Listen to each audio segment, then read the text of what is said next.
Mercury, Venus, earth, Mars, Jupiter, Saturn, Uranus and Neptune.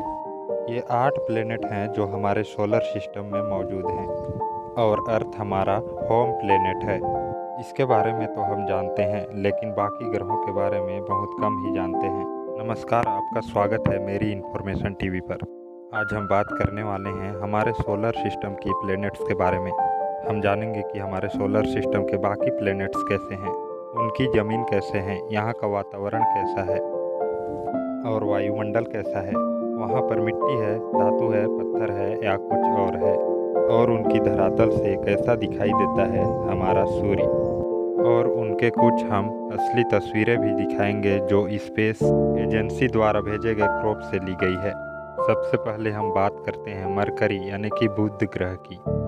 बुध ग्रह का कोई अपना एटमॉस्फेयर नहीं है। बुध ग्रह की ज़मीन समतल नहीं है। जब आप इसे देखते हैं तो आपको ऊबड़ खाबड़ नज़र आएगी। यहाँ कई बड़े बड़े गड्ढे हैं। ये कोई आम गड्ढे नहीं हैं। ये कई कई किलोमीटर तक लंबे चौड़े और कई किलोमीटर तक गहरे होते हैं। इन गड्ढों की बनने की वजह वैज्ञानिकों के मुताबिक धूमकेतु और क्षुद्र ग्रह और बुध ग्रह की टक्कर को मानते हैं। वैज्ञानिकों का यह मानना है कि बुध ग्रह का सतह चंद्रमा की सतह से काफ़ी मिलता जुलता है। बुध ग्रह की सतह पर सबसे बड़ा गड्ढा जो अब तक वैज्ञानिकों ने खोजा है, उसका व्यास करीब 1500 किलोमीटर का है। के वायुमंडल में कोई ऐसा मौसम नहीं पाया जाता, इसलिए यहाँ धरती के तापमान की तरह तापमान भी नहीं होता। यहाँ दिन के समय का तापमान 450 डिग्री सेल्सियस तक पहुँच जाता है। ऐसे में यहाँ कदम भी नहीं रखा जा सकता।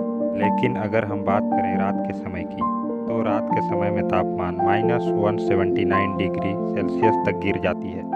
दोस्तों, बुध ग्रह पर वायुमंडल नहीं है, जिसकी वजह से यहाँ तापमान नियंत्रित नहीं रहता और रात होते ही ठंडा हो जाता है और दिन में गर्म होना शुरू हो जाता है।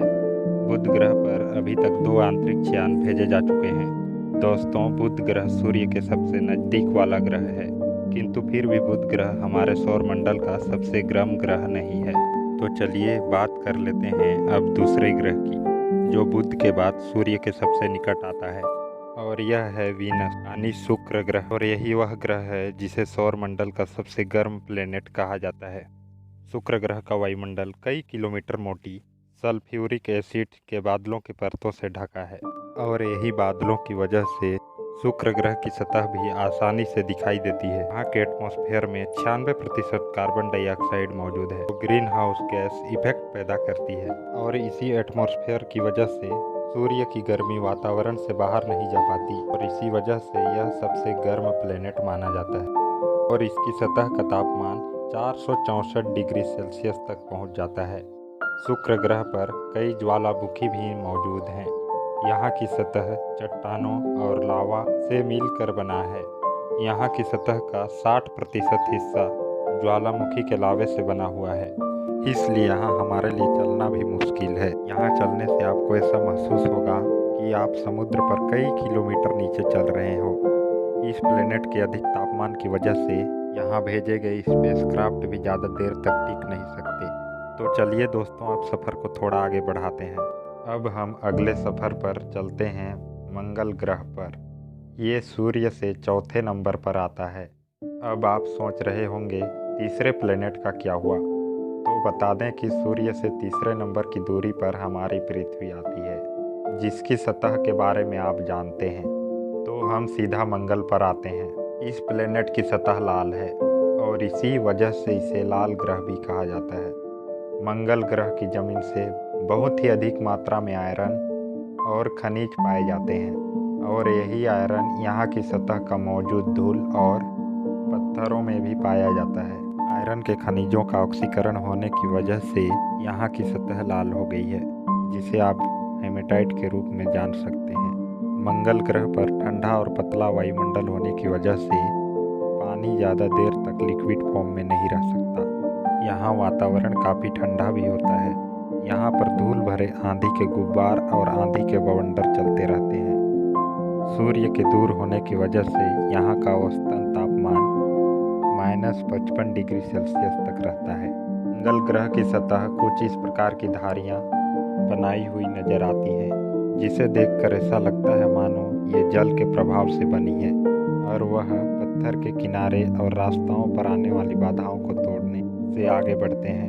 धारियाँ एक छोटे से क्षेत्र में शुरू होती हैं और बाद में कई किलोमीटर दूर तक दिखाई देती हैं। दोस्तों, अब हम ध्यान से मंगल ग्रह की सतह को देखते हैं तो ऐसा लगता है कि यहाँ पहले से जीवों की कोई बस्ती जरूर रही होगी, जिसका किसी कारण से विनाश हो गया होगा। मंगल ग्रह पर जीवन की संभावनाएं हो सकती हैं। दोस्तों, इसके बाद हम बात करते हैं सौरमंडल के सबसे बड़े प्लेनेट की, जुपिटर की। ये बृहस्पति कहा जाता है और ये एक गैस ज्वाइंट है, जिसका मतलब है यह गैस से बना हुआ ग्रह है। यहाँ कोई ठोस जमीन नहीं है। यह प्लेनेट गैस और तरल पदार्थों से बना है। यह 1/4 हीलियम द्रव्यमान के साथ मुख्यतः हाइड्रोजन से बना हुआ है। यहाँ का वातावरण हाइड्रोजन और हीलियम से बना है, जिसमें अमोनिया और मीथेन में काफ़ी मात्रा है। यह वायुमंडल हजारों किलोमीटर गहराई तक फैला हुआ है और इसे नज़दीक देखने पर यह तूफानी बादल की तरह नजर आता है। ये खूबसूरत दिखने वाले बादल असल में बहुत ही खतरनाक और जानलेवा हैं। यहाँ का वातावरण घने बादलों से भरा हुआ है, जो बहुत ही अजीब नजर आता है। जुपिटर इतना बड़ा ग्रह है जिसमें 1300 पृथ्वियाँ समा सकती हैं। तो चलिए आगे बढ़ते हैं। अब बात करते हैं सैटर्न ग्रह की। जब आप शनि ग्रह की तस्वीर को देखेंगे तब इसके चारों ओर एक रिंग दिखाई देती है। दरअसल ये रिंग जमे हुए बर्फ के छोटे छोटे पार्टिकल और चट्टानी टुकड़ों से मिलकर बनी है और ये जमी हुई बर्फ सूर्य से आने वाली किरणों को काफ़ी हद तक रिफ्लेक्ट करती है और इसी कारण से यह चमकीले नज़र आते हैं। यह प्लेनेट भी एक गैस ज्वाइंट है, जिसमें हाइड्रोजन और हीलियम गैस की मात्रा ज़्यादा है। शनि ग्रह का वायुमंडल 96% मोलिकुलर हाइड्रोजन, 3.25% हीलियम से बना है और बाकी का अमोनिया, एथिलीन, प्रोपेन और मीथेन से मिलकर बना है। यह वायुमंडल बहुत ही तेज हवा पैदा करता है, जिसकी रफ्तार 2000 किलोमीटर प्रति घंटा होती है। जैसे जैसे हम वायुमंडल में नीचे की ओर जाते हैं, तापमान और एटमॉस्फेयर प्रेशर बढ़ता चला जाता है। आपको बता दें कि अब तक शनि ग्रह पर 4 मिशन भेजे गए हैं, जिसमें सबसे पहले पायनियर 11 था, जिसके बाद वाइजर 1 और वाइजर 2 था और अंत में भेजा गया कैसिनी huygens। और इसी मिशन में हमने शनि को नज़दीक से देखा था।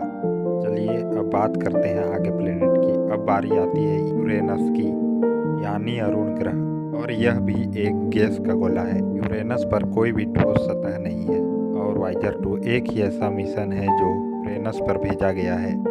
दोस्तों, यूरेनस और नेपच्यून की बात करें तो यह जुपिटर और सैटर्न के मुकाबले यहाँ बर्फ की मात्रा अधिक है। वह यहाँ अमोनिया और मीथेन गैस की बर्फ भी मौजूद है और इसी वजह से इन्हें बर्फीले गैस प्लेनेट भी कहा जाता है।